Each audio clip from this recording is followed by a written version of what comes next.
So maybe you love lattes, crave cappuccinos, or just really enjoy great espresso, and you've decided it's time to have the ability to make your favorites whenever you want, at home or in the office. Hey, Mark here from WholeLatteLove.com. In this video, I'll cover the basic types of machines to help you decide which is best for your situation. You'll learn the pros and cons of each type, and be sure to stick around for the end of the video. I'll give you specific suggestions in each category, my can't-go-wrong picks of machines that have excellent reviews, proven track records, and represent good values. So, the two basic types of machine are super automatic and semi-automatic. With super automatics, as the name suggests, the machine does most of the work for you. It's like having a barista on your countertop. In most cases, very little skill is required to operate a super automatic machine. Now, with semi-automatics, it's a different story where the user will need some basic skills in order to get good results. So you can think of the difference like this. With a super auto, the machine is the barista. With a semi-auto, you are the barista. Now, both types of machines come in a wide range of capabilities and, of course, cost, but there's usually a trade-off of finished drink quality that goes along with ease of use. A semi-automatic machine in the hands of a skilled user is capable of producing a better espresso and a higher quality milk froth than a super automatic. On the other hand, super automatics produce decent results and do it consistently with little to no user skill required. One other basic difference: super autos have a built-in grinder for your coffee beans. With semi-autos, you need a separate burr grinder capable of grinding for espresso. Now, you do have the option of using pre-ground coffee in both machine types and easy-serve espresso pods on most semi-autos, but pre-ground or ESE pods really aren't capable of producing the same quality of espresso you'd get if using fresh ground. So if going with a semi-auto and you want the capability of making excellent espresso, be sure to include a grinder as part of your purchase plan.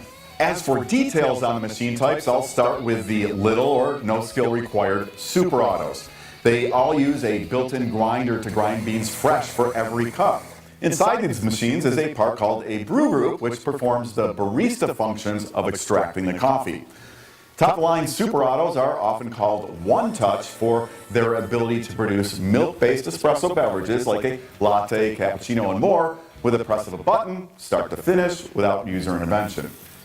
Now, all super autos use a similar process for the coffee. Where they differ is how they deal with milk, the level of programmability, their displays, and things like capacities, cup clearance, and finished materials. Of those differences, perhaps the most significant is how the machines work with milk. Lower-cost models tend to use auto-frothing steam wands for texturing milk. It's a manual process but doesn't require much skill. Another option for milk froth is the cappuccinatori. These use a pickup tube and deliver frothed milk into your cup. At the top of the line are attachable milk carafes and spout-integrated frothing devices fed from thermal containers or even refrigerated milk supplies. Those are what you'll find on the one-touch machines. Moving on to semi-automatic machines, there's quite a range available, from entry-level models starting under $200 up to refined, handcrafted machines built for decades of service. Now, as I mentioned, semi-automatics do require some skill to operate. If you're a beginner, there are entry-level machines that are good for learning the ropes. But understand that semi-auto espresso is a game of controlling variables, including parameters like grind size, coffee dose, and brewing temperature. Fine control of those variables tends to be more difficult and less consistent when using lower-cost entry-level machines. Now, most entry-level machines will use undersized pressurized portafilters. These are much smaller and lighter than the 58mm portafilters found on more expensive machines, and pressurized portafilters are kind of a cheat, really, that tend to produce a lower quality espresso. On the upside, they are more forgiving of grind size, so you can start your espresso journey without purchasing a grinder and use pre-ground coffee or ESE pods. Low-cost semi-autos usually use thermal block boilers, with the same boiler heating water for brewing and for steaming. That means waiting 30 seconds to a minute or so for the machine to get up to temperature when you want to froth milk. And while they will do okay steaming with their auto frothing wands, there is a huge difference in power between these entry-level machines and more expensive machines with larger volume boilers. And if you're interested in taking your skill to the level of pouring latte art, be aware that entry-level machines, or any machine for that matter, with an auto frothing wand is not really capable of frothing to the quality required for that. Now, as this video is intended for beginners, I'll just spend a short time on higher-end semi-autos. These are usually classified by boiler type and include at the low end SBDU machines, which stands for single boiler dual use. These have more power than the small thermoblock boilers in entry-level machines, but you still have to wait in between brewing and frothing milk for the machine to get up to steaming temperature. The next step up are HX machines. The HX stands for heat exchange boiler. With these, you can brew and froth milk at the same time. And in these boilers, there is always steam available. Inside the boiler, a heat exchange section provides cooler water for espresso brewing. The third boiler type is DB, which stands for dual boiler. On these machines, there are separate boilers for producing water for brewing and steam for frothing. With that, these machines can brew and steam at the same time, like the heat exchange machines. Dual boilers also tend to be the most temperature stable, which allows for tight control of brew water temperature, and that's important when you get into high-end espresso.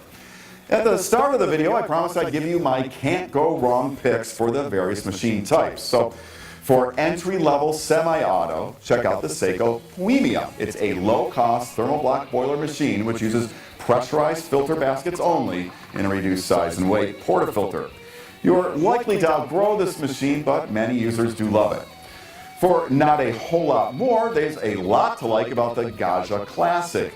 It comes with a commercial size and weight portafilter and both pressurized and the regular non-pressurized baskets. It's a machine that can grow with you. You can start without using a grinder by using the pressurized baskets with pre-ground coffee or pods, and then move up to grinding fresh when you're ready using the standard non-pressurized baskets. The Classic has been around for many years and is hands down the best value in single boiler dual use machines.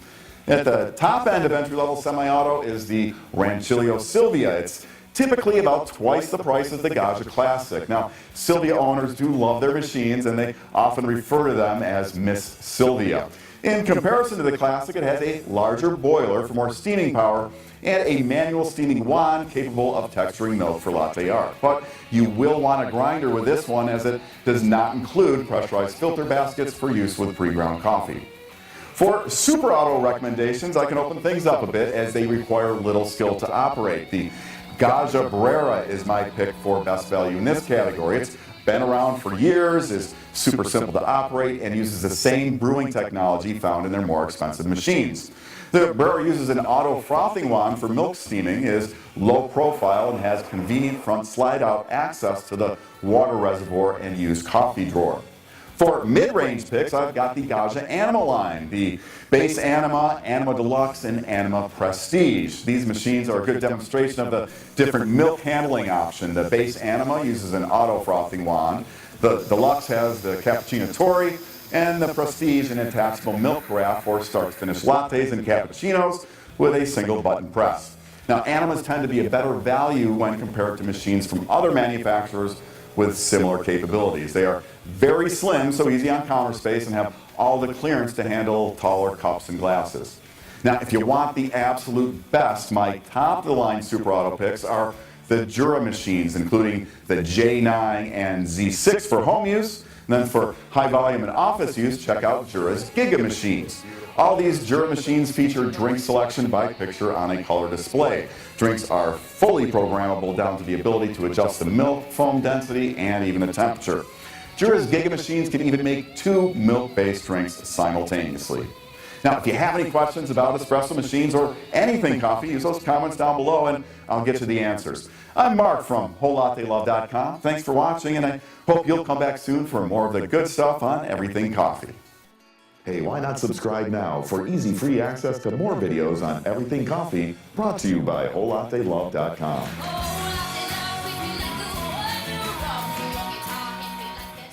So maybe you love lattes, crave cappuccinos, or just really enjoy great espresso, and you've decided it's time to have the ability to make your favorites whenever you want, at home or in the office. Hey, Hey, Mark here from WholeLatteLove.com. In this video, I'll cover the basic types of machines to help you decide which is best for your situation. You'll learn the pros and cons of each type, and be sure to stick around for the end of the video. I'll give you specific suggestions in each category, my can't-go-wrong picks of machines that have excellent reviews, proven track records, and represent good values.